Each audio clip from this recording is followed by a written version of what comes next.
कमला Harris जी की जो introduction speech है वो कोट करना चाहूँगा। यूएस के वाइस प्रेसिडेंट क्या कहती है कि लोकतंत्र हमेशा के लिए नहीं होता, लोकतंत्र हमेशा के लिए गारंटीड नहीं है, ये कभी ना कभी खत्म होता है, लेकिन इसको बचाने वाले लोग अगर जिंदा है, इसको बचाने वाले लोग अगर आगे आते हैं तो लोकतंत्र कभी नहीं मिटेगा। आज हमें वही जो दृश्य है ना वो भारत में देखने को मिलता है।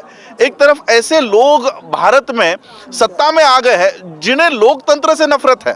इनकी जो आप नींव देखेंगे आरएसएस की या इनके जो बंच ऑफ थॉट्स है, ये गोलवलकर की जो विचारधारा है, ये लोग लोकतंत्र के खिलाफ लोग थे। ये लोग नहीं चाहते थे कि भारत में संविधान बने। आरएसएस को उस समय बैन किया गया था जिस समय संविधान की निर्मित हो रही थी। इन लोगों को बैन किया गया था क्योंकि ये संगठन नहीं चाहता था कि भारत में लोकतंत्र बने।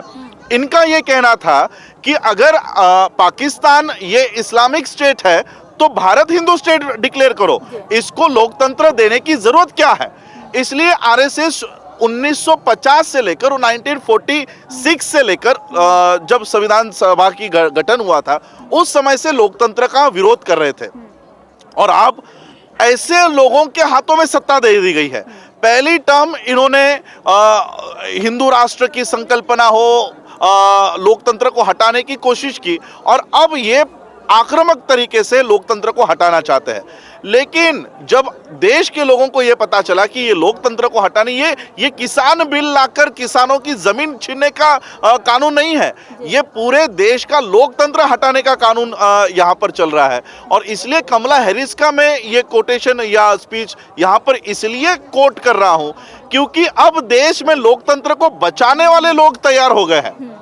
और इसलिए मैं ये कहना चाहता हूं, मैंने पिछले बार भी सिंघू बॉर्डर पे यही स्टेटमेंट दिया था कि मोदी नहीं, आरएसएस नहीं, मोहन भागवत नहीं, गोलवलकर भी नीचे आ जाए ना तब भी इस देश से अब लोकतंत्र नहीं हट सकता क्योंकि लोकतंत्र को बचाने वाले लोग तैयार हो गए। मोदी रेजाइम को या इनके मोदी गवर्नमेंट को ये कॉन्फिडेंस है कि राज्यसभा अब हमारे हाथ में है, संसद हमारे हाथ में है, हमारा कौन क्या बिगाड़ लेगा, सुप्रीम कोर्ट हमारे हाथ में है, मीडिया हमारे हाथ में है। मैंने उस समय भी कहा था कि सुप्रीम कोर्ट आपके हाथ में होने दो, आपके हाथ में मीडिया होने दो, आपके हाथ में प्रशासन पुलिस होने दो, आपके हाथ में संसद होने दो, राज्यसभा होने दो। ये भी अगर आप इसमें मेजोरिटी में हो, लेकिन देश में हम मेजोरिटी में है। इस देश का एससी हो, एसटी हो, इस देश का ओबीसी हो, चाहे वो किसान है, इंजीनियर्स है, डॉक्टर्स है, इस देश के लोग, हम जो लोग हैं, ये हम मेजोरिटी में है।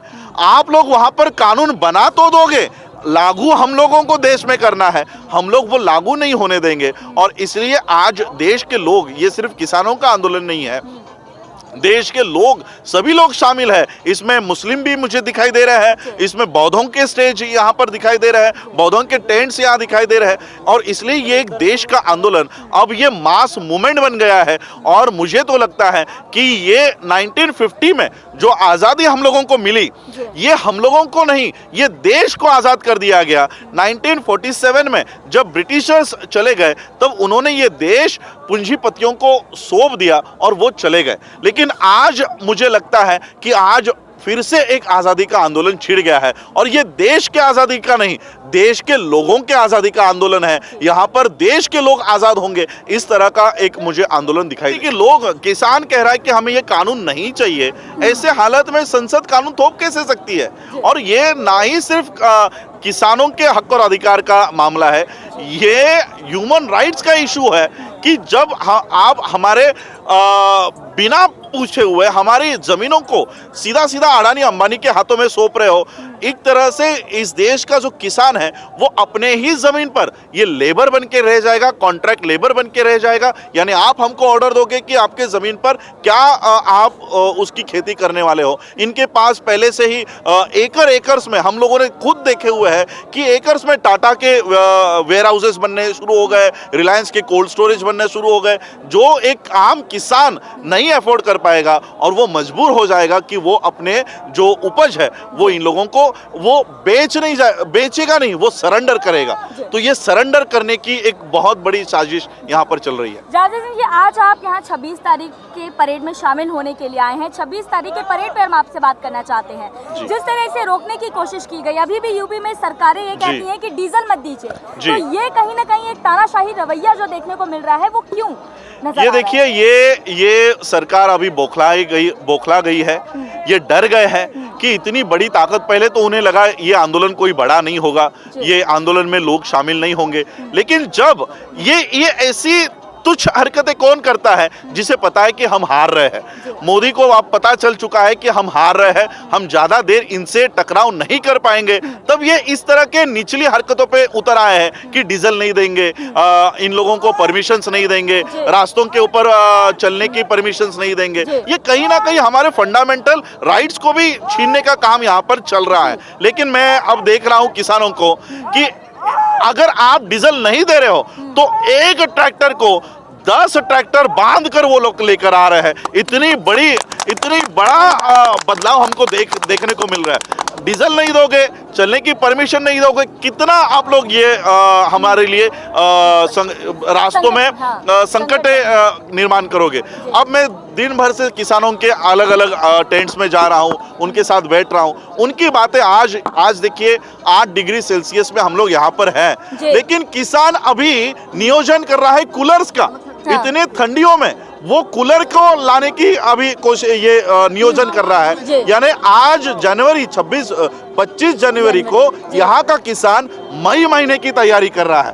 तो मोदी से या मोदी गवर्नमेंट से 10 कदम आगे इस देश का किसान चल रहा है। और ये किसानों की, मैं कहता हूं अभी से इन लोगों को लिख के लेना चाहिए कि ये किसानों की और देश के लोगों की जीत है। राष्ट्रपति भवन से आया, मैं उनकी तैयारियां देख रहा था और मैंने वहां पे एक वीडियो बनाया कि यहाँ पर 26 जनवरी की तैयारी चल रही है, प्रजासत्ताक दिन की तैयारी चल रही है, लेकिन असली प्रजासत्ताक अगर किसी को देखना है तो वो सिंघू बॉर्डर पर और गाजीपुर बॉर्डर पर आए। यहाँ की जो रैली निकलेगी ये है प्रजासत्ताक, असली प्रजासत्ताक की रैली, और ये है असली लोकतंत्र को बचाने की रैली। तो ये अभी हम लोगों को पता चल रहा है कि राष्ट्रपति भवन पे किन लोगों के लिए रैली निकाली जा रही है और यहाँ पर अपने हक और अधिकार को बचाने की रैली यहाँ पर निकाली जाएगी। ये जो कल रैली होगी तो उससे ऊपर से दबाव नहीं आएगा बाकी देशों से भारत में? कहीं ना कहीं दबाव पड़ेगा ना, क्योंकि बाकी के देश देख रहे हैं। पहले ही दबाव आ चुका है। यूनाइटेड नेशन की जो सेक्रेटरी है एंटोनियो, इन्होंने जब किसानों को आगे नहीं आने दिया जा रहा था, वाटर से, पानी से इनके ऊपर बौछारें की जा रही थी, तब यूनाइटेड नेशन के सेक्रेटरी ने कहा कि इस देश के लोगों को, भारत के देश के लोगों को आंदोलन करना यह उनका फंडामेंटल राइट है, भारत सरकार उसको छीन नहीं सकती। तब जाकर उन्होंने ये सारी परमिशन दी है। तो सिर्फ कल के रैली से नहीं, इन लोगों के ऊपर बहुत पहले से ही अंतर्राष्ट्रीय दबाव है। और खुद मैं वॉशिंगटन डीसी में जाकर इस गवर्नमेंट की जो नीतियां हैं वहां पर उजागर की थी, उसके माध्यम से 3 सैंक्शंस मोदी गवर्नमेंट पे आ गए हैं और यूनाइटेड नेशन का पूरा ध्यान यहाँ पर है। और मुझे तो अभी ऐसा लग रहा है कि यूएस में जो अब गवर्नमेंट फॉर्म हुई है कमला हैरिस और जो बिडेन की, ये लोग भी भारत के लोगों के समर्थन में है। और बीजेपी और आरएसएस के जो फेवर के मंत्री उनके कैबिनेट में थे, उन सबको इन्होंने बाहर निकाल दिया है और ये लोग अब भारत के समर्थन में, भारत के लोगों के समर्थन में खड़े हो गए हैं। दिल्ली पुलिस ने भी डाटा रखा है जो बहुत सारे ट्विटर अकाउंट वहां से मैं राजरमन जी के साथ हूं। वहां से मिल रहा है, क्या समझते हैं? आंदोलन को पूरे विश्व से समर्थन मिल रहा है, सिर्फ यूएस से नहीं, कनाडा। मैंने अभी मेरे फेसबुक पेज पे पोस्ट डाली थी कि जो किसानों के बच्चे, जो किसान यहाँ पर शहीद हुए हैं,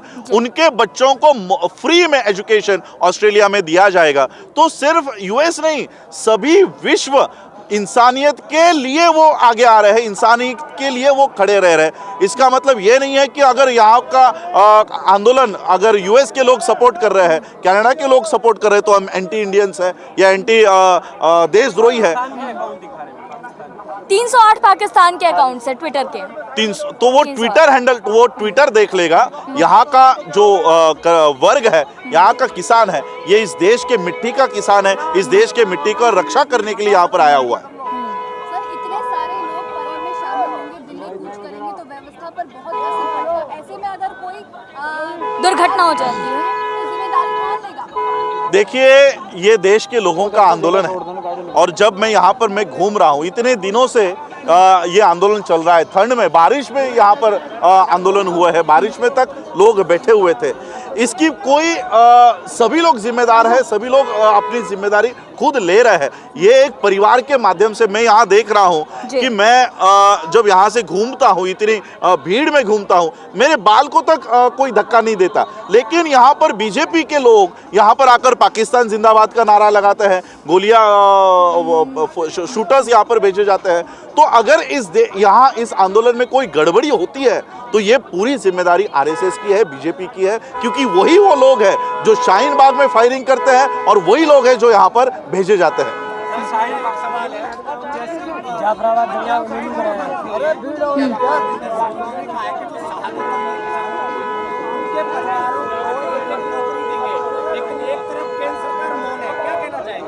देखिए, हमको इनके नौकरियों के ऊपर, इनके नौकरियों की भीख हमको नहीं चाहिए। हमारा जो कानून है, हमारा जो मांग है, हमको बस वही दे दो। आपकी नौकरियां, हम आपको नौकरी दे देंगे। हमको आपकी नौकरियां नहीं चाहिए। जो कानून के लिए हम लोग बैठे हैं कि ये कानून पीछे जाना चाहिए, वो उतना हमारा मांग है, उतनी ही मांग के ऊपर बात करनी चाहिए। 2 साल के लिए इसको होल्ड करना चाहती है बिल को, तो ये इस पर क्या कहेंगे आप? 2 साल के लिए हो या 10 साल के लिए हो, होल्ड कर, हमारी जो मांग है, किसानों की जो मांग है कि ये तीनों कानून पीछे जाने चाहिए। इस मांग से इस देश के लोग, इस देश का किसान पीछे नहीं हट रहा है। ये बहुत अच्छी बात हमारे लिए है और यही हमारी मांग होनी चाहिए। 2 साल के बाद हम लागू करेंगे या 5 साल के बाद लागू करेंगे, इसका कोई तुक नहीं बनता। कांग्रेस सरकार ने 2004 से इनका सर्वे चला था किसानों के लिए। हाँ। तो वही सर्वे इन्होंने स्वामीनाथन आयोग की मीटिंग के दौरान चालू करा। तो ये जो आयोग ने जो रिपोर्ट दी थी एमएसपी के बारे में, सबके बारे में, कानून के बारे में, स्वामीनाथन आयोग मैंने पढ़ा हुआ है। उसमें कहीं पर भी कॉन्ट्रैक्ट फार्मिंग नहीं है। उसमें कहीं पर भी कॉन्ट्रैक्ट फार्मिंग, कॉन्ट्रैक्ट नाम का वर्ड तक नहीं है। कॉन्ट्रैक्ट फार्मिंग बिहार के अंदर पहले चल रही है। लेकिन स्वामीनाथन आयोग का जो आप बात कर रहे हो, जो लागू करने की बात मोदी कर रहे हैं, हमने खुद उसको पूरे डिटेल में पढ़ा है। उसमें कहीं कॉन्ट्रैक्ट फार्मिंग की बात नहीं की गई है और किसी किसान ने ये मांग नहीं की है। जब मांग ही नहीं की है तो ये कानून देने की जरूरत क्या है?